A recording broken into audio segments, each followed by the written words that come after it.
ሁሌም ከቴክኖሎጂ ጋር የሚራመደው ብርሃን ባንክ ዛሬም አዲስ መላ ይዞ መጥቷል። በኢትዮጵያ ዘመናዊ የትምህርት ቤት ክፍያ ስርዓትን በማስጀመር የመጀመሪያው ባንክ ብርሃን ባንክ ነው።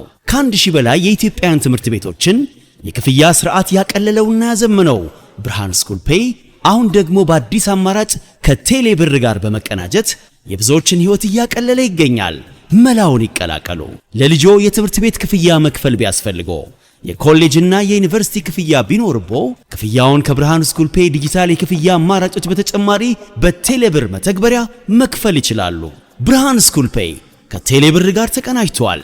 ለብዙዎች ረፍት ሆኗል። እነሆ በረከት ከረፍቱና ከዘመናዊነቱ ጋር ይቀላቀሉ።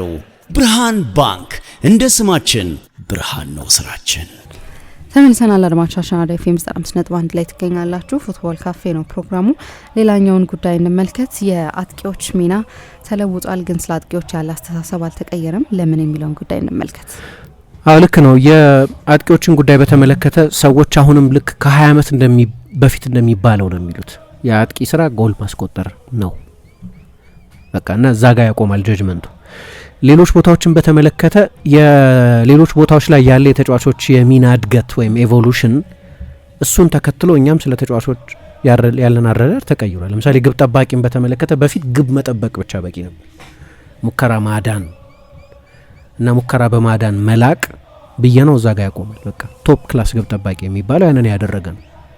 ግን ባለፉት 20 ዓመታት በተለይ ደግሞ ጓርዲዮላ የባርሴሎና አሰልጣኝ ከሆነበት ጊዜ ጀምሮ ከግብ ጠባቂዎች የሚጠየቀው ነገር ግን ግብ መጠበቅ ብቻ፣ ሾት ስቶፒንግ ብቻ መሆኑ አበቃና ሚናው ራሱ ተለወጠ፣ ኢቮልቭ አደረገ።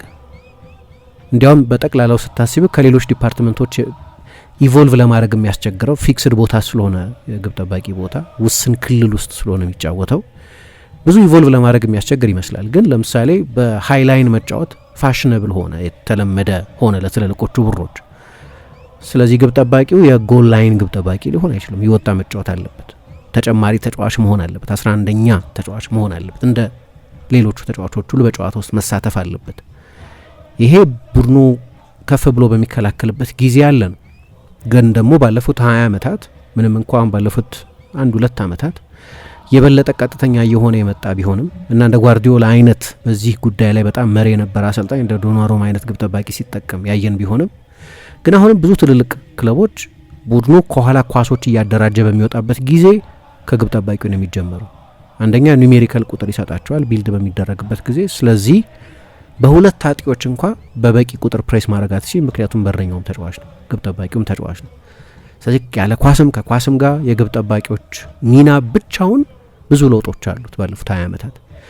ስለዚህ እኛ ራሳችን እናውቃለን፣ ተመልካቾች እንኳን ይሄ ግብ ጠባቂ ውስንነቶች አሉበት እንላለን። አሁን ያልኳቸው ነገሮች የማያደርግ ከሆነ ሙከራ በማዳን ምንም ቢልቅ በእግሩ የመጫወት ድክመት ካለበት፣ እየወጣ የመጫወት ድክመት ካለበት ጥሩ ግብ ማለት የተሟላ ግብ ጠባቂ አይደለም ብለን እንገነዘባለን።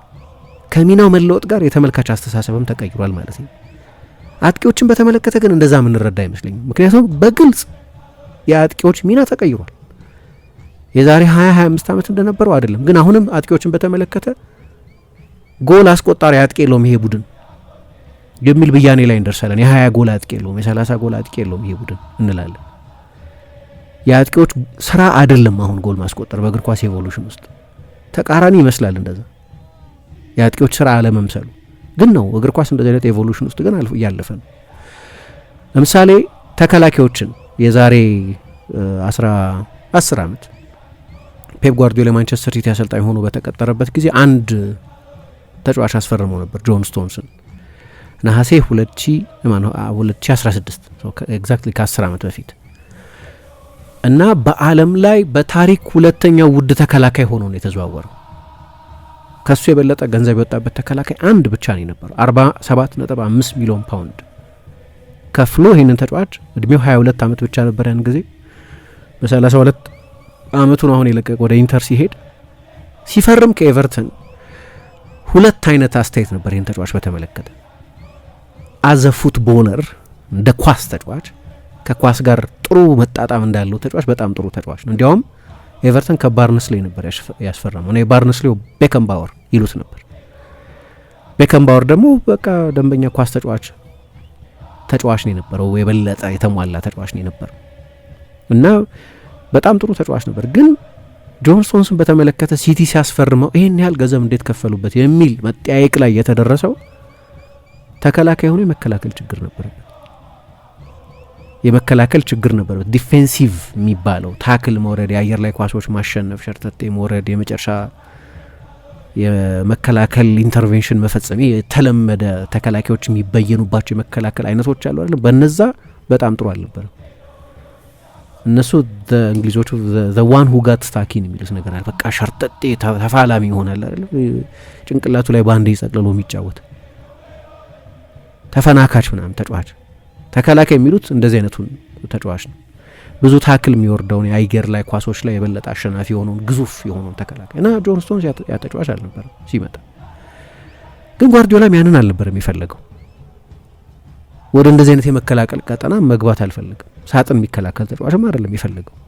ለፔፕ የነበረው ፕራዮሪቲ ሌላ ነው። የተከላካይ የእሱ ብያኔ በኋላ ሌላውም ሰው የተጋራው ጆን ስቶንስን ጉዳት እያስቸገረው ጭምር ከ300 በላይ ጨዋታዎችን ለሲቲ ከ90 በላይ ጨዋታዎችን ለእንግሊዝ እንዲጫወት ያደረገው ሌላ በዚህኛው ዘመን ከተከላካዮች የሚያስፈልጉ ግብአቶች ያሉ በመሆናቸው ምክንያት ነው።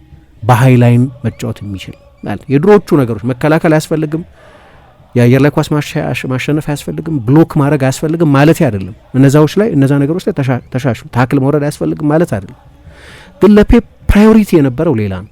አንደኛ ተጫዋቹ በሃይላይን ስንጫወት የሪከቨሪ ፍጥነት አለው ወይ፣ ሰፊ ስፔስ መከላከል ይችላል ወይ?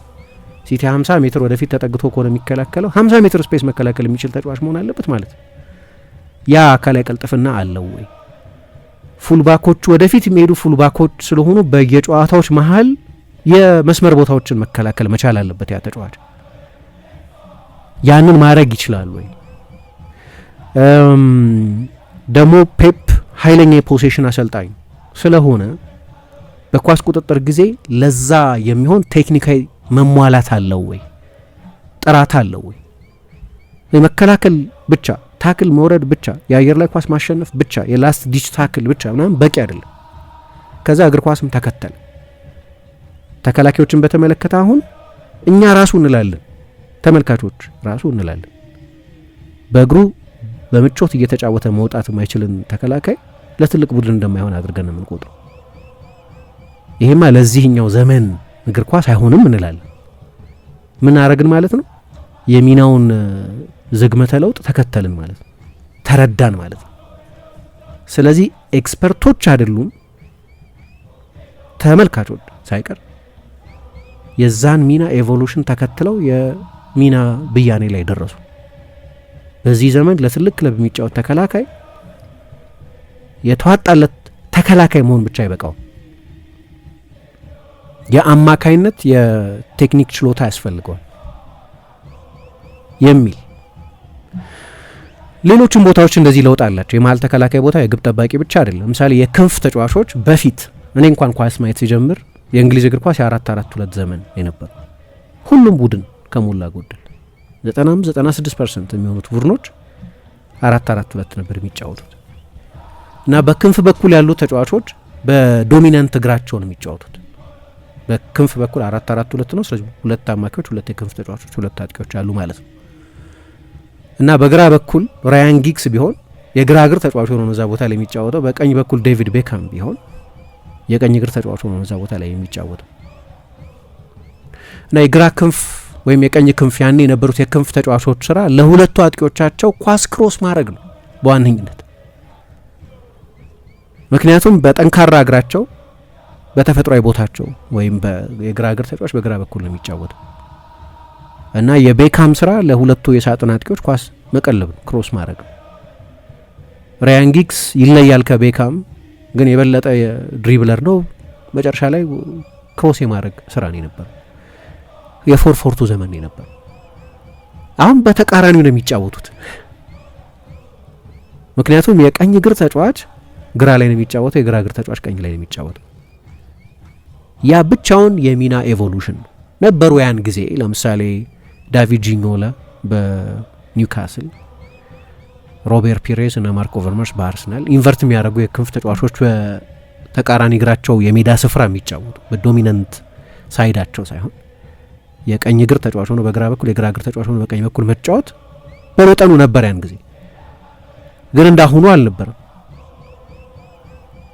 አሁን ከጥቂት ቡድኖች በስተቀር እንዳልኩት በዚህ በተቃራኒ እግራቸው ቦታ ነው እንዲጫወቱ የሚደረገው። የቀኝ እግር ተጫዋች በግራ በኩል የግራ እግር ተጫዋች በቀኝ በኩል የሚጫወቱ። ያ ደግሞ የቦታው ለውጥ ብቻ የሩጫቸውን አንግል ይቀይረዋል ማለት የግድ እየሰበረ እንዲገባ ዲያጎናል እንዲገባ እና በጠንካራ እግሩ ወደ ጎል የሚመታ እንዲሆን ያደርገዋል። ስለዚህ በፊት ፕሮቫይደር የነበረ ከሆነ የክንፍ ተጫዋች አሁን የክንፍ ተጫዋቾች የበለጠ አስቆጣሪዎች ናቸው። የክንፍ ተጫዋቾች የበለጠ ጎል አስቆጣሪዎች ናቸው። ያኔ የክንፍ ተጫዋች 10 ጎል አስቆጠረ ማለት በሚያስገርም ነው። ያኔ የነበረው የእግር ኳስ ባህሪ ራሱ የክንፍ ተጫዋቾች ብዙ ጎል እንዲያስቆጥሩ የሚጠይቃል ነበር። ለምሳሌ ሮናልዶ መቼ ነው ብዙ ጎል ማስቆጠር የጀመረው?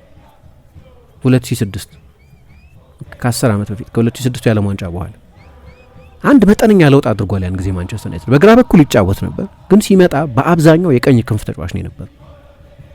እዛ ቦታ ላይ ዩናይትድም ኦቪየስ አስፈላጊነት ነበረ ተጫዋች ማሰለፉ። ምክንያቱም ዴቪድ ቤካም ከለቀቀ በኋላ ባለው ክረምት ነው ተጫዋቹ የመጣው። በግራ በኩል ደግሞ ስቲል ራያን ጊግስ ነበር። ራያን ጊግስ ከዛም በኋላ ለ10 ዓመት ነበር እና ብዙ ጊዜ ራያን ጊግስ ይሰለፋል ግራ ላይ። ስለዚህ ሮናልዶ የቀኝ ክንፍ ተጫዋች ነበር። በኋላ ወደ ምናቀው ምናልባት በታሪክም ትልቁ ጎል አስቆጣሪ ወደ መሆን መንገድ የመጣው ከዛ የዓለም ዋንጫ በኋላ በአብዛኛው የግራ ክንፍ ተጫዋች። ምክንያቱም ጊግስ ፍጥነቱን እያጣ ሄደና የበለጠ ሴንትራል ተጫዋች ሆነ። እንደ ድሮ 1-1 በፍጥነቱ ማሸነፍ ብዙ ተጫውቷል። ከዛ በኋላ ግን እንደ ድሮ አልሆነም እና ሮናልዶ በዛ በኩል ሲጫወት አሁን ያልኩት ነገር የአንግል ለውጥ ተፈጠረ። ቀኝ በኩል ሲጫወት እንደ ቤካም ክሮሰር አልነበረም፣ ግን ስቲል ስራው ክሮስ ማድረግ ነው። ዩናይትድ በአንድ አጥቂ እየተጫወተ ጥቂት ዓመታት የቆየም ቢሆን ግን ለእንደ ቫን ኒስተልሮይ አይነት ተጫዋች ኳስ ክሮስ የማድረግ ኃላፊነት ነው የነበረበት። በኋላ ተቀየረና እስኪወጣ ድረስ አሁንም ድረስ አሁን የበለጠ ሴንትራል ተጫዋች ሆኗል። ግን አሁን ያልኩት ኤቮሉሽን በሮናልዶ ላይ ብቻ ማየት ይቻላል እና በታሪክ የእሱን ያህል ብዙ ጎል ያስቆጠረ ተጫዋች ቢያንስ በአውሮፓ የለም እና እየገባን ሄደ እዛ ቦታ ላይ የዚህን ኤቮሉሽን ተረዳን። ለምን ክሮስ አያደርግም አቲም? አሁን ያኔ ዋናው ማብራሪያ ክሮስ ከነበር አሁን እንደዛ አይደለም። ሞደርን የክንፍ ተጫዋች ቦታው ተለውጧል። ፉልባኮችም ተለውጠዋል። የመስመር ተከላካዮች ድሮ አሁን የመስመር ተከላካዮች አንደኛ ብዙ የማጥቃት ኃላፊነት አልነበረባቸውም። ኮሪደሩ የሚያዘው በተሽ ላይ የክንፍ ተጫዋቾች ስለሆነ በደንብ ኦቨርላፕ የሚያደርጉበት ስፔስ አልነበር። ዊድጁ የሚመጣው ከክንፍ ተጫዋቾች ስለነበር፣ ስፋቱ የሚመጣው የሜዳው ስፋት የተጋጣሚን ቡድን የምትለጥጩ በክንፍ ተጫዋቾች ስለነበር የፉልባኮች አስፈላጊነት እስከ መሀል ሜዳው አጋማሽ ድረስ ከሞላ ጎደል በአብዛኛው በአንድ ላንድ መከላከል መላቅ እና በጥቂቱ ከነሱ ፊት ያሉትን የክንፍ ተጫዋቾች ማገዝ ነው የነበረው።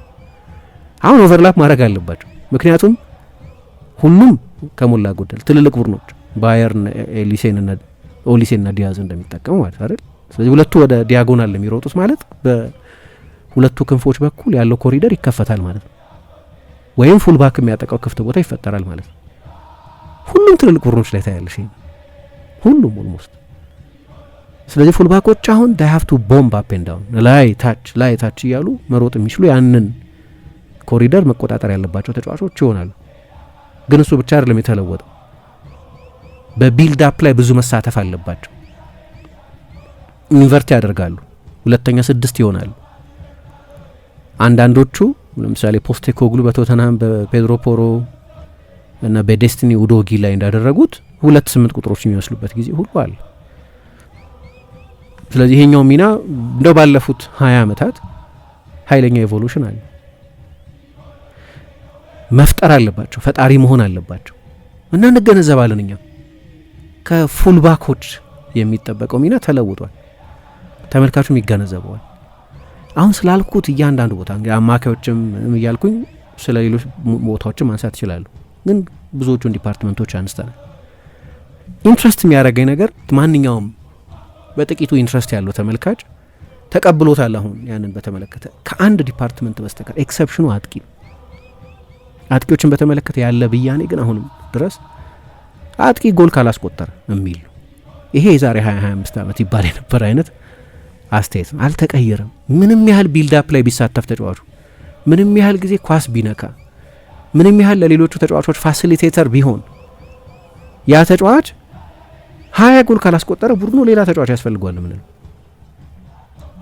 ሚናው ተቀይሯል። ክሊርሊ መጀመሪያ የተቀየረው ፎርሜሽኑ ነው። አሁን 4-4-2 ብሎ ነገር የለም ከጥቂት ቡድኖች፣ በጣም ከጥቂት ቡድኖች በስተቀር ሁሉም በሎን ስትራይከር ሲስተም በሚባል በአንድ አጥቂ ሲስተም ኦልሞስት ሁሉም ትልልቆቹን ቡድኖች በሙሉ አስቢያቸው። በአውት ኤንድ አውት ሁለት የሚጫወት እኔ ሁለት አጥቂ የሚጫወት በቅርብ ጊዜ ያየሁት ቡድን ኢንተር ነው ከትልልቆቹ ቡድኖች መካከል በኮንቴም ጊዜ በኢንዛጊም ጊዜ። እሱም የበለጠ ማብራሪያ ያለው ለነገሩ በአንድ ታርጌት ማን መጫወት አይነት አልነበረም። ሁለት አጥቂ 3-5-2 ነው የሚጫወቱት። ስለዚህ ላውታሮና ሉካኩ ወይ ጄኮና ላውታሮ እንደዚህ ሁለት አጥቂዎች በቅርብ ጊዜ ስናይ ነበር። አሁንም ልክ እንደዛው ነው ኤስፖሲቶና ላውታሮ ምናምን። ግን በአብዛኛው ቡድኖች በአንድ አጥቂ ነው የሚጫወቱት እና ደጋፊም ሚዲያም ይሄ ቡድን ፕሮፐር ጎል አስቆጣሪ የለውም ነው የሚለው። ያ ተጫዋች በሌሎች ቴክኒካዊ ምዘናዎች የላቀ ተጫዋች እንኳ ቢሆን ግን 20-30 ጎል ካላስቆጠረ በቃ አጥቂ ያስፈልጋል። እስቲ ልንገርሽ አርሰናል የዛሬ 2 ዓመት ምናምን 91 ጎል አስቆጥሮ ጨረሰ ሲዝኑ። ምንድነው የአንድ ቡድን አላማ? በቃ ሲያጠቃ ጎል ማስቆጠር ነው አይደል? ማንም ያስቆጠረው ጎል የቡድኑ ጠቅላላ ግብ ጎል ማስቆጠር። 9 ቁጥሩ ያስቆጠረው፣ 6 ቁጥሩ ያስቆጠረው፣ 7 ቁጥሩ ማንም ያስቆጠረው፣ የትኛው ሚና ላይ ያለ ተጫዋች ጎሉን ያስቆጠር። መጨረሻ ላይ አላማሽ ጎል ማስቆጠር ነው። የጎል አስቆጣሪው ማንነት አይመስለኝም አሳሳቢ። ቡድኑ መፍጠር ጎል ማስቆጠር ይችላል ወይ እና በብዙ ሲዝኖች የፕሪሚየር ሊግ አሸናፊ ሊያደርግ የሚችል የጎል መጠን የፕሪሚየር ሊግ አሸናፊ ሊያደርግ የሚችል የነጥብ ቁጥር ነበር። ለጥቂት ነው ዋንጫውን ሲያሸንፍ ይቀር 2 ነጥብ ብቻ እኮ ነው ልዩነታቸው በሁለቱ ቡድኖች መካከል ከአንድ ጨዋታ በታች ማለት ነው።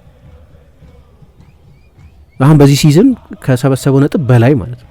ከዛ ኢንቪንሲብል ሲዝን ቀጥሎ ብዙ ነጥብ ያገኙ አርሰናል በዛ ሲዝን ነው። የኢንቪንሲብሉም ሲዝን በአንድ ነጥብ ብቻ ነው የሚበልጠው 90-89።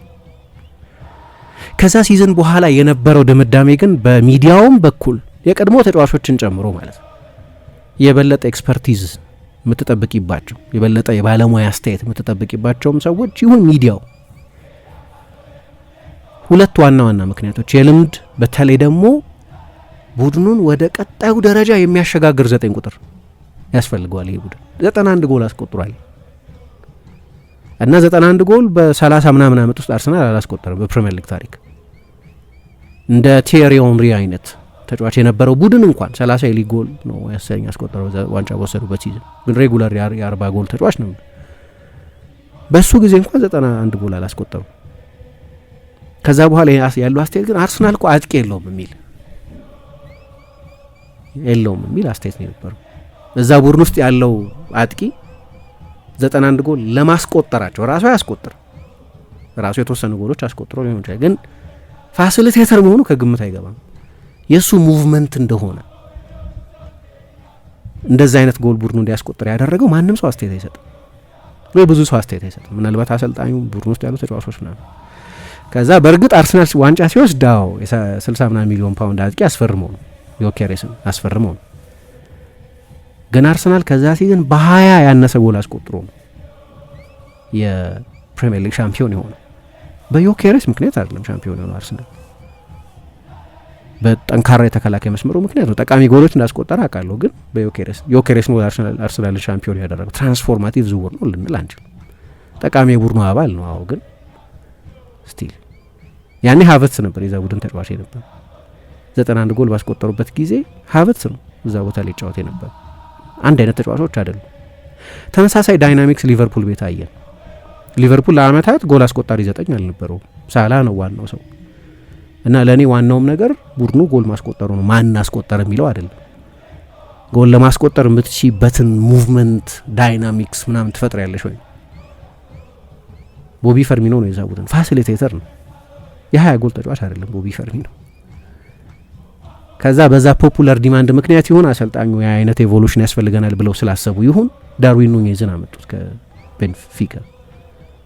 በአንድ የፖርቱጋል የሊግ ሲዝን 26 ጎል ነው ያስቆጠረው። በጠቅላላው እንደዚሁ በርካታ ጎል አስቆጥሮ ወደ 40 ጎል የሚጠጋ አስቆጥሮ ብዙ ገንዘብ ተከፍሎበት 80 ምናምን ሚሊዮን ተከፍሎበት መጣ።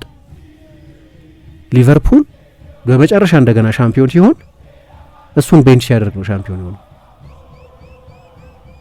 በጎል አስቆጣሪ 9 ቁጥር አይደለም ሻምፒዮን ነው። ጎል ማስቆጠር የ9 ቁጥር ስራ አይደለም። በዛ ተመሳሳይ ጊዜ ማንቸስተር ሲቲ ኤርሊንግ ሃላንድን አመጣ። በሃላንድ ጊዜ ዋንጫ ወስደዋል፣ 2 ጊዜ ፕሪሚየር ሊግ ወስደዋል፣ ብዙ የጠበቁትን ቻምፒየንስ ሊግ አሸንፈዋል። እሱም ብዙ ጎል አስቆጥሯል ሁሉ ጊዜ እንደሚያደርገው። ግን ለኔ ምርጫ ብትሰጪ ከሃላንድ በፊት የነበረው ማንቸስተር ሲቲ የበለጠ ዶሚናንት ቡድን ነበር። በሃላንድ መምጣት ምክንያት ዶሚናንስ ሲት ታደርጋለሽ፣ ትታያለሽ። ያ ዶሚናንት እዛ ቦታ ላይ ሐሰተኛ 9 ቁጥር በመጠቀም እንደ ጄሱስ አይነት አጥቂ ሆኖ ግን የበለጠ ብዙ ድሪብል የሚያደርግ ብዙ ሙቭመንት ያለው ብዙ ፕሬስ የሚያደርግ አይነት ተጫዋች ሲኖርሽ የኮንትሮል የዶሚናንሱ መጠን ማለት ነው። ቡድኑ በሚያስቆጥረው የጎል መጠን በጋራ ቡድኑ በሚያስቆጥረው የጎል መጠን ሊሆን ይችላል ማወዳደር ትችላለሽ። ድህረ ሃላንድና ቅድመ ሃላንድ እያለሽ ሲቲ በሲዝን የሚያስቆጥራቸውን የጎሎች መጠን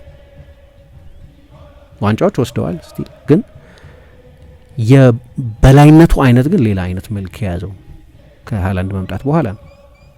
እና አጥቂዎች ስናስብ አሁንም የምናስበው ስለ አለን ሺረር፣ ስለ አንዲ ኮል፣ ስለ ሮቢ ፋውለር፣ ስለ ማይክል ኦዌን፣ ስለ ድሮግባ፣ ስለ ቫን ፐርሲ፣ ስለ ኦንሪ እኛ በልጅነት ኳስ ማየት በጀመር ብዙ ሰው ኳስ ማየት በጀመረበት ጊዜ ስለነበሩ ዶሚናንት አጥቂዎች ነው እነሱ አይነት አጥቂዎች ነው የሚያስፈልጉት የሚል ብያኔ ላይ ይደረሳል። ፕሮሊፊክ ነው የሚሉት እነሱ የተዋጣለት ሳቴላስ ጎል አስቆጣሪ።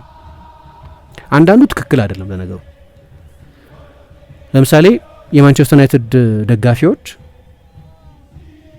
ማንቸስተር ዩናይትድ አንድ ሬር ነገር ነበረው ያን ጊዜ ብዙ ጊዜም ሁለቱ 9 ቁጥሮች ሆነው የሚጫወቱ ተጫዋቾች ሁለት አጥቂዎች ልበሉ 9 ቁጥር የሚለው ልትሆን የበለጠ አሟልቶ ስለሚያብራራው ዩናይትድ ግን ፕሮሊፊክ ፓርትነርሺፕ ነበረው። በዚህ ይለያል። ሁለቱም አጥቂዎች ብዙ ጎል የሚያስቆጥሩ ማለት ነው። በሌላ ቦታ አታይም። አንደኛው ነው ብዙ ጎል የሚያስቆጥረው፣ አንደኛው ፋሲሊቴተር ነው። ድዋይት ዮርክና አንዲ ኮል አብረው ይጫወቱ በነበሩበት ጊዜ ማንቸስተር ዩናይትድ ትሬብል ባሸነፈበት በዛ ታሪካዊ ሲዝን ዮርክ 18 የፕሪሚየር ሊግ ጎሎች፣ ኮል 17 የፕሪሚየር ሊግ ጎሎች ነበር ያስቆጠሩት። ይሄ የተለመደ አይደለም። በሚቀጥለው ሲዝን በ99-2000 ሲዝን ደግሞ ዮርክ 20 ኮል 19 ጎል አስቆጠሩ። ይሄ ነው አኖማሊ፣ ይሄ ነው ኖርማሊ መደበኛ ያልሆነ። ሌላ ጊዜ ግን እንደዚህ አይደለም። በዛ ዘመን እንኳን በፎርፎርቱ ዘመን እንኳን አንደኛው የበለጠ ጎል የሚያስቆጥረው አንደኛው የበለጠ ጎል የሚያስቆጥርበትን ክፍት ቦታ መፍጠርና ፋሲሊቴተር መሆን የነበረው የተለያዩ አይነት ጥምረቶች ነው የነበረው። አንድ ረጅም ተጫዋች ከአንድ አጭርና ቀልጣፋ ተጫዋች ጋር፣ አንደኛው የበለጠ ታርጌት ማን ነው፣ አንደኛው አጭርና ቀልጣፋ ሞባይል የሆነ ተጫዋች ይሆናል። አንደኛው የበለጠ የአየር ላይ ኳሶች የሚያሸንፍ ክሮሶች የሚያሸንፍ ተጫዋች ይሆናል። አንደኛው ከጀርባ እነዚያ የተጨረፉ መሬት የወረዱ ኳሶችን የሚያጠቃ ወደ ስፔስ የሚሮጥ ተጫዋች ይሆናል። የተለያየ አይነት ችሎታ ነበራቸው። ፈጣን አጥቂዎች፣ ፈጣን ጎል አስቆጣሪ አጥቂዎች የበለጠ የፕሌይ ሜኪንግ የ10 ቁጥርነት ዝንባሌ ካላቸው ግን አጥቂ ተብለው ያኔ ከሚመደቡ ተጫዋቾች ጋር አብረው ይጫወቱ ነበር። ኤሪክ ካንቶና እንደዛ ነበር። ካንቶና ከ15 ጎል አስቆጥሮ አያውቅም በሊግ ሲዝን። ምክንያቱም ጎል አስቆጣሪ ፋሲሊቴተር ነው እሱ። ሌላ ግን አለ ጎል የሚያስቆጥር ተጫዋች ሁሉ ጊዜ አብሮት የሚጣመር። ዴኒስ ቤርካምፕም ልክ እንደዛ ነው። አይ ቲንክ 15 ጎል አስቆጥሮ አያውቅም። ካወቀም በአንድ ጊዜ አድርጎት ከሆነ ነው። ጎል አስቆጣሪ አይደለም። ከኢያን ራይት ጋር ከቲየሪ ኦንሪ ጋር ወይ ለጥቂት ጊዜም ቢሆን ከአኔልካ ጋር ብታወዳድሪው የእነሱን ያህል ጎል በጭራሽ የእነሱን ያህል ጎል አያስቆጥር። ካንቶና ሁለቱ ያኔ በቃ እንደዚህ አይነት ዘመን የነበረው የተለያዩ አይነት ናቸው ጥምረቶቹ። ወይን ሩኒም በኋላ ደግሞ ሩኒም ሲመጣ 2004 ላይ ነው ለማንቸስተር ዩናይትድ የፈረመው። ሩኒም ብዙ ጊዜ ከሌሎች ተጣማሪዎች ጋር የተጫወተው መጀመሪያ ቫን ኒስተልሮይ ነበር፣ ከዛ ቴቬዝ ነበር፣ ከዛ ቤርባቶቭ ነበር፣ ከዛ ቫን ኒስተልሮይ ቫን ፐርሲ ነበር። በኋላም ከዝላታንም ከሌሎችም ተጫዋቾች ጋር ተጫውተው እና ለምሳሌ ሩኒ ከሁለቱ ሆላንዳውያን ጋር ከሁለቱ ቫኖች ጋር ከቫን ኒስተልሮይ እና ከቫን ፐርሲ ጋር ሲጫወት በ90 ደቂቃ በ0.17 በእያንዳንዱ ጨዋታ በ0.17 ያነሰ ጎል ነበር ያስቆጥር የነበር እና ሩኒ የሆነ ጊዜ ከቴቬዝ ጋር አብሮ ተጣመረ እና ይሄም ሬር ነው። ምክንያቱም ሁለቱም በጣም ተመሳሳይ ተጫዋቾች ናቸው፣ ቴቬዝም ሩኒ። ግን እዛ ቡድን ውስጥ ሁለቱም ጎል ያስቆጥሩ፣ አንደኛው 0.4 አንደኛው 0.5 ጎል በጨዋታ በአቬሬጅ በየሁለት ጨዋታ አንድ ጎል ምናምን ያስቆጥሩ ነበር። የዛ ቡድን ዋና ጎል አስቆጣሪ ግን እነሱ ሁለቱ አልነበሩ፣ ሮናልዶ ነው የነበሩ። ሮናልዶ ደግሞ ያኔ የአክስ አጥቂ አይደለም፣ የሳጥን አጥቂ አይደለም፣ የበለጠ ፋሲሊቴተሮች ናቸው እነሱ።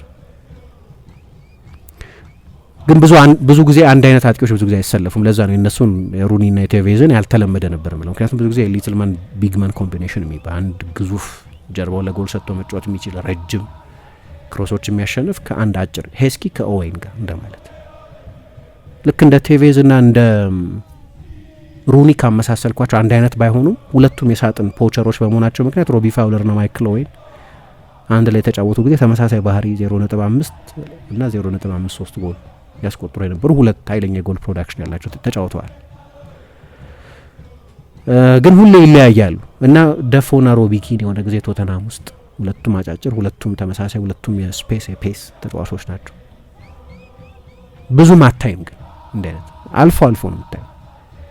ወይ ረጅምና አጭር ወይ የበለጠ ክሬቲቭ ተጫዋች የበለጠ የጎል አስቆጣሪ ከሆነ ተጫዋች ጋር ሲጫወቱ ነው የምታየው። ልክ ማይክ ኖዌል ከአለን ሺረር ጋር ወይም ሺረር ከክሪስ ሳተን ጋር ሲጫወቱ ወይም ሄስኪ ከኦዌን ጋር ሲጫወቱ እንደምናየው አይነት ማለት ነው። ግን ባለፉት 15-20 ዓመታት ግን በእንግሊዝ ለምሳሌ ከጆዜ ሞሪኞ እና ከራፋኤል ቤኒቴዝ መምጣት ጋር እና ኤክስትራ አማካይ ከመፈለግ ጋር ከ4-4-2 ወደ 4-3-3 ኢቮልቭ ሲያደርግ አንድ አጥቂን አስወጥቶ አንድ አማካይ መጨመር። ምክንያቱም ምን ሆነ ያኔ ሞሪኞ መጥቶ በሶስት አማካዮች መጫወት ጀመሩ። ቤኒቴዝ በሊጉ አልተሳካላቸውም። ስለዚህ እሳቸው እንደ ቤንችማርክ መውሰድ ያስቸግራል። ግን ሞሪኞ እንደመጡ ነው ሻምፒዮን የሆኑት።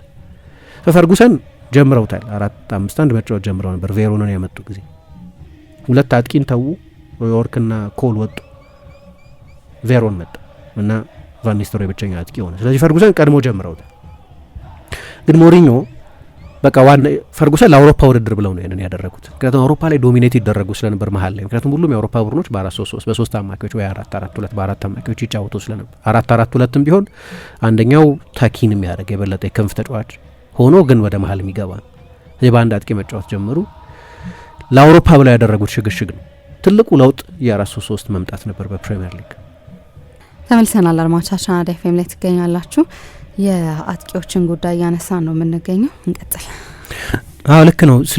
ስለ ሚናው ኤቮሉሽን እንዴት እንደተለወጠ ግን አጥቂዎችን በተመለከተ የሚሰጠው አስተያየት ያው መሆኑን ሳነሳ ነበር። ቅድም ስለ 4-3-3 እያወራን ያቆም ነው። የ4-3-3 መምጣት አንድ አጥቂ እንዲቀነስ አንድ አማካይ እንዲጨመር በዛ ምክንያትም የአጥቂዎች አጫዋትና ሚና እንዲለወጥ አድርጎ ነበር። ግን አንድ አጥቂ የምትቀንሺ ከሆነ የምትቀንሺ የትኛውን ነው? ቅድም እንዳነሳሁት አንድ የበለጠ የአቅራቢነት ኃላፊነት የሚወጣ አንደኛው የበለጠ ጎል አስቆጣሪ ነው አይደለም። ስትቀንሺ ግን የበለጠ ጎል የሚያስቆጥረውን ተጫዋች አይደለም የምትቀንሺው፣ ፋሲሊቴተር የሆነውን ተጫዋች ነው የምትቀንሺው። እንደዛ ነው ደግሞ የሆነው በእግር ኳስ እና አንድ አጥቂ ከሁለት ግዙፍ የመሀል ተከላካዮች ጋር የመፋለም ዕዳ ውስጥ ገባ ማለት ነው። ግዙፍ ከሆኑ ሁለት የመሀል ተከላካዮች ጋር እና ያ ጎል ማስቆጠርን የበለጠ አስቸጋሪ ያደረገው አሁን አንደኛ ለጨዋታ ያለ ዝግጅት፣ የቡድኖች የበለጠ ኮምፓክት መሆን፣ የመከላከል ትኩረት ማደግ፣ የዝግጅቱ ርቀት ሁሉ አስቸጋሪ ያደርገዋል ለተጫዋቾች ጎል ማስቆጠር። ግን ምን ሆነ? ሳሌ አጥቂዎች የሚወዷት አንድ ክፍት ቦታ አለች አይደለም? ከተከላካይ መስመር ጀርባ ያለችውን ክፍት ቦታ ማጥቃት። ለምሳሌ ያቺ ቦታ በምን እየተሸፈነች መጣች? ስዊፕ በሚያደርግ እየወጣ መጫወት በሚችል ግብ ጠባቂ። ድሮ የጎል ላይን ግብ ጠባቂዎች ናቸው የነበሩ፣ አይወጡም ብዙ ከስንት አንድ ጊዜ ካልሆነ በስተቀር እንደ ሽማይክል ለየት ያሉ ግብ ጠባቂዎች ካልሆኑ በስተቀር እዛው መስመራቸው ላይ ነው የሚተከሉት። አሁን ይወጣሉ። ስለዚህ ያቺን ስፔስ አታገኛት እና ጎል ለአጥቂዎች ማስቆጠር በጣም አስቸጋሪ ነው። አጭር ረጅም ከሆነ ፊዚካል ከሆነ ተነጥሎ ታያለሽ ከፊት በሁለት የመሀል ተከላካዮች ታስሮ። አጭር ከሆነ በእነዚሁ ግዙፍ የመሀል ተከላካዮች አጭርና ደቀቅ ያለ ተክለ ቁመና ካለው ቡሊ ይደረጋል። ስለዚህ አንዳንድ ተጫዋቾች ወደ ኋላ ወደ ጥልቅ እየመጡ ሄዱ። ለምሳሌ ሩኒ መጨረሻ አካባቢ እንደዛ ነው የሆነው። አንዳንዶች ወደ ክንፍ ይወጣሉ። ራሽፎርድ አጥቂ ሆኖ ነው የጀመረው። የበለጠ የክንፍ ተጫዋች ሆነ መጀመሪያ አካባቢ የበለጠ የአንግል ሩጫዎች ለማድረግ እንዲመቻቸው ማለት ነው። እና አሁን አጥቂ ሆኖ ጎል ማስቆጠር ከጥቂት ልዩ ተጫዋቾች በስተቀር አስቸጋሪ ነው። ሁለቱንም ግን ማድረግ የሚችሉ ጎልም ማስቆጠር የሚችሉ ወጥተው ፋሲሊቴተር ማድረግ የሚችሉ የተወሰኑ ተጫዋቾች እግር ኳስ አሳይቶናል በቅርብ ዓመታት። ቤንዜማ፣ ሃሪ ኬን፣ ኢጓይን አይነት ተጫዋቾች ነበሩ። ኃይለኛ ጨራሾች ናቸው፣ ሌተል ፊኒሸርስ የሚባሉ ግን ደግሞ ፋሲሊቴተሮችም ናቸው። አሁን የአጥቂዎች ጥምረት ግን ቀረ እያልኩ የማጥቃት ተጫዋቾች ጥምረት ግን ቀረ እያልኩ የሚና ሪቨርሳል ነው የተፈጠረው። አሁን ድሮ የክንፍ ተጫዋች አቅራቢ ነው፣ 9 ቁጥሮች አስቆጣሪዎች ናቸው። አሁን ምን ተቀየረ? የክንፍ ተጫዋቾች በእኛ ዘመን እንኳን ያየናቸው ሁለቱ ትልልቅ ጎል አስቆጣሪዎች ሁለቱንም ንጹህ የክንፍ ተጫዋቾች ናቸው ብሎ መበየን ያስቸግር ይሆናል። ግን ብዙ ጊዜ ከመስመር የሚነሱ ናቸው፣ ከአንደኛው መስመር ሜሲም ሮናልዶ። ስለዚህ ሁልጊዜ አብሯቸው የሚጫወቱ ተጫዋቾች ለነሱ ጎል ማስቆጠር የሚመቹ ፋሲሊቴተሮች ናቸው። ቤንዜማ ከሮናልዶ፣ ሱዋሬስ ከሜሲ፣ ፈርሚኖ ከሳላ፣ ሳላ ሌላ የሃይ ቮሊዩም ጎል አስቆጣሪ የክንፍ ተጫዋች ይለያያሉ። ሁሉም ተጫዋቾች እረዳለሁ። ምናልባት ሮናልዶ የበለጠ ከጊዜ በኋላ ወደ 9 ቁጥርነት፣ ሜሲ ከጊዜ በኋላ የበለጠ ወደ 10 ቁጥርነት፣ ሳላ የበለጠ ክላሲክ የክንፍ ተጫዋች ግን የአንግል ሩጫዎች የሚያደርግ ሁሉም አንድ አይነት ናቸው እያልኩ አይደለም፣ ኮንሰፕቱን እየገለጽኩ ከነሱ ጋር የሚጫወቱት አጥቂዎች በሙሉ ፋሲሊቴተሮች ናቸው እንጂ ቤንዜማ 5 ጎል አስቆጥሮ እኮ ነው የጨረሰው አንድ ሲዝን። ግን በዛ ሲዝን የሪያል ማድሪድ ቁጥር 1 ጀማሪ ሆኗል። ቻምፒየንስ ሊግ አሸንፈዋል ማለት ሮናልዶ 60 ጎል አስቆጥሯል። ፖይንቱም እሱ ማንም ጎል ያስቆጥር ግን ቡድኑ ጎሎች ያስቆጥራል እና ትልልቅ ዋንጫዎች ያሸንፋል። ስለዚህ ምንድነው የሆነው? የሮል ሪቨርሳል ነው የተፈጠረው። በፊት የክንፍ ተጫዋች አቅራቢ ፋሲሊቴተር ነበር፣ 9 ቁጥር አስቆጣሪ ነበር። አሁን በብዙ ቡድኖች ውስጥ አታይም። ከስንት አንድ ልዩ ተጫዋቾች ታያለሽ እንዳነሳዋቸው ሁለቱን ማድረግ የሚችሉ ተጫዋቾች። አሁን በዓለም ላይ ዋና የሚባሉ የማጥቃት ተጫዋቾችን ብታይ ብዙ ጊዜ 9 ቁጥሮች አትጠቅሽም። እኔም ባፔንም 9 ቁጥር ነው አልለውም፣ መካተት አለበት ከዓለም አስደናቂ ተጫዋቾች መካከል ያለ ምንም ማመንታት። ግን እሱ የበለጠ የሌፍት ሳይድ ኢንሳይድ አጥቂ ነው የሚባል። ራሱም 9 ቁጥር ነኝ አይልም። ቤንዜማ ራሱ 9 ቁጥር አይደለም ይላል። ስለ ሁለቱ ብዙ ጥሩ አይደሉም ምናምን ይባላል። ግን ስለሱ ሲጠየቅ 9 አይደለም የሚለው ራሱም ግን ይላል እኔ 9 ሳጥን 9 አይደለም ይላል። አንዱ በሪያል ማድሪድ እኮ ችግር የተፈጠረው በዛ ዳይናሚክስ ምክንያት ነው። በፔዥም ኔይማር እንዲወጣ ይፈልግ ነበር ይባል የነበረው እዛ ቦታ ላይ መጫወት ይፈልግ ስለነበር ነው። ወደ ግራ አድልቶ መጫወት ይፈልግ ስለነበር ራሱ እንደ 9 አይ ምናልባት በመጠኑ ኢቮልቭ እያደረገ ሊሆን ይችላል ከእድሜው ጋር ከምኑ ጋር ያንን ኤክስፕሎሲቪቲ ምናምን ከእድሜ ጋር የምታጫው አንደኛው ክህሎት ፍጥነት። ስለዚህ የበለጠ የሳጥን ተጫዋች የሆነ ይሄድ ይሆናል። የዓለም ዋንጫው ላይ ምልክት አይተናል ከክላሲክ የክንፍ ተጫዋች ጋር ሲጫወት። ግን ዓለም ላይ ያሉትን ዋና ተጫዋቾች አሁን ብታይ ራሱን ባፔን፣ ሪያል ማድሪድ ውስጥ ያለውን ቪኒሽስን፣ ክቫራትስኬሊያን፣ ኢቨን ዴምቤሌን፣ ሳላ እስከ ቅርብ ጊዜ ድረስ በጣም ኃይለኛ የሆኑ ተጫዋቾች በሙሉ የኢንሳይድ ተጫዋቾች ናቸው። ከፋሲሊቴተሮች ጋር የሚጫወቱ ተጫዋቾች ናቸው። በኢንተርናሽናል ደረጃም ልክ እንደዛ ነው። ለምሳሌ 2018 የዓለም ዋንጫ ሲጀመር የፈረንሳይ ብሔራዊ ቡድን በግሪዝማን፣ በዴምቤሌ፣ በምባፔ ነበር የጀመረው። አይ ቲንክ ከኦስትሬሊያ ጋር መሰለኝ የተጫወቱት። ከዛ በኋላ ሁለቱ ተጫዋቾች በተቀሩት 6 ጨዋታዎች አንድ ላይ አልጀመሩም። ዢሩ ገባ። ዢሩ አንድም ጎል አላስቆጠረም ግን እና ሰው ፈረንሳይ በቃ ጎል የማያስቆጥር ፓሴንጀር ያላት አድርጎ ነበር ይረዳኝ ነበር አይደለም። እምባፔ እንደዛ ግሩም ከነበር በዛ እድሜው፣ ግሬዝማን የፈረንሳይ ብሔራዊ ቡድን ትልቁ ተጫዋች ከነበረ በዢሩ ምክንያት ነው። ፋሲሊቴተር ነው ራሱ ይናገራል። ሁለቱን ሴንተር ባኮች ይይዝልኛል እኮ ይላል እምባፔ። ስለዚህ መጥቼ የዢሩን ጎል ያስቆጠር ምናምን ካልኩ በጣም ትክክለኛ ያልሆነ ግንዛቤ ነው ማለት። የድሮ አይነት የአጥቂዎች አረዳድ ነው ያለው ማለት። አጥቂዎች አሁን ብዙ ጊዜ ፋሲሊቴተሮች ናቸው። ብዙ ክለቦች ውስጥ ያለች ሁለቱን ማድረግ የሚችሉ ከስንት አንድ ጊዜ ታገኛለች። እና ዢሩ ለምሳሌ በፈረንሳይ ብሔራዊ ቡድን ከ2018 እስከ 2022 ባለው ጊዜ በክለብ እግር ኳስ 32 የሊግ ጨዋታ ብቻ በ4 ዓመት ነው የጀመረው። በየአመቱ ከ10 በታች ጨዋታ የጀምር ነበር ማለት ነው። ግን በሁለቱም የዓለም ዋንጫዎች የፈረንሳይ ብሔራዊ ቡድን ሪፈረንስ አጥቂ ነበር እሱ። እንደዛ ነው። ስለዚህ እየተለወጠ ሄደና ኤቮሉሽን አለው፣ ምንም ጥያቄ የለው። ፍጹም አንድ አይነት ሊሆን አይችልም። ፎርሜሽኑ ተለውጧል፣ ከተጫዋቾች ያለው ኃላፊነት ተለውጧል፣ እግር ኳስ በጠቅላላው ተለውጧል። ለምሳሌ ድሮግባን በሁለቱ ዘመኖች መሀል ያለ ተጫዋች አድርጌ ልውሰደው፣ ግን 4-3-3 ከመጣ በኋላ መጫወት የጀመረ 4-3-3 የበለጠ ዶሚናንት ሲስተም ከሆነ በኋላ ፎርሜሽን ከሆነ በኋላ የመጣ ተጫዋች ነው። ድሮግባ በሁለት ሲዝኖች ቼልሲ ውስጥ ኦልሞስት 10 ዓመት ይሆናል የተጫወተው። በሁለት ሲዝኖች ብቻ 20ና 28 ጎሎች አስቆጥሮ ያውቃል። በሌሎቹ ሲዝኖች ግን ብዙ የሊግ ጎል ካስቆጠረ 11 ጎል ያስቆጠረ ፕሮሊፊክ አልነበር። ድሮግባን በጎል መበይነው ከሆነ ወርልድ ክላስ አጥቂ አልነበር። ግን ትክክል አይደለም ይሄ ብያኔ። ምክንያቱም በቼልሲ ያላሸነፈው ዋንጫ የለም እና በቼልሲ እነዛ ትልቅ ድሎች ውስጥ ፊት ለፊት የፖስተር ቦይ ነበር እሱ። ለዛ ነው ኤቮልቭ እያደረገ ቦታው እየታየ ግን ሁሌ ከአጥቂዎች የምንጠብቀው ነገር ሌላ የሚሰጠውን ጥቅም የማየት ፍላጎት ማጣት ማለት ነው። አሰልጣኞች ያውቁታል ያን ያ ተጫዋች የሚሰጣቸው ያሰልፉታል። ልጁ ሁልጊዜ ይሰልፋል። አንዳንድ ጊዜ እንመጣና አይ ጎል ማስቆጠሩ ብቻ አትበይኑት እንደ አንዳንድ ጊዜ አንድ ተጫዋች የፈለገ ጎል አስቆጥሮ ቡድኑ በጋራ ጥሩ ካልሆነ የቡድኑ ዳይናሚክስ የሚጎዳው ከሆነ ምንድነው ትርፉ? አዘ ኮሌክቲቭ ቡድኑ ያነሰ ጎል የሚያስቆጥር ከሆነ ትርፉ ምን ጥቅሙ ምንድነው? እና ደግሞ እንዳልኩት ለአጥቂዎች እነዛ ስፔሶች የሉም። ሳጥን ውስጥ የሚያግዛቸው ተጫዋች የለም። በፊት 2-2 ነው የምትሆኑ። ሁለት ሴንተር ባኮች ከ2-9 ቁጥሮች ጋር ነው የምትጫወቱ 4-4-2 ስለነበር አሁን 1-9 ቁጥር ከሁለት ሴንተር ባኮች ጋር ደግሞ በባክስሪ የሚጫወት ቡድን ካለ ደግሞ 1-9 ቁጥር ከ3 ሴንተር ባኮች ጋር የሚላፍ ጎል ማስቆጠር ለ9 ቁጥሮች የበለጠ አስቸጋሪ ነው። ለሌሎቹ ግን የበለጠ ምቹ ነው። ምክንያቱም ያ ጎል የማስቆጠር አቬኒው ተገኝቷል፣ ያ ክፍት ቦታ ተገኝቷል። እግር ኳስ እንደዚህ አይነት ኤቮሉሽን ውስጥ ነው ያለው። ግን ስለሌሎቹ ቦታዎች ያለን አይነት ከለውጡ ጋር ያለ ከሚና ሽግሽጉ ጋር ያለ የግንዛቤ ለውጥ ከአጥቂዎች ጋር አልተለወጠም። ሁሌም ከቴክኖሎጂ ጋር የሚራመደው ብርሃን ባንክ ዛሬም አዲስ መላ ይዞ መጥቷል። በኢትዮጵያ ዘመናዊ የትምህርት ቤት ክፍያ ስርዓትን በማስጀመር የመጀመሪያው ባንክ ብርሃን ባንክ ነው። ከ1000 በላይ የኢትዮጵያውያን ትምህርት ቤቶችን የክፍያ ስርዓት ያቀለለውና ያዘመነው ብርሃን ስኩል ፔይ አሁን ደግሞ በአዲስ አማራጭ ከቴሌ ብር ጋር በመቀናጀት የብዙዎችን ሕይወት እያቀለለ ይገኛል። መላውን ይቀላቀሉ።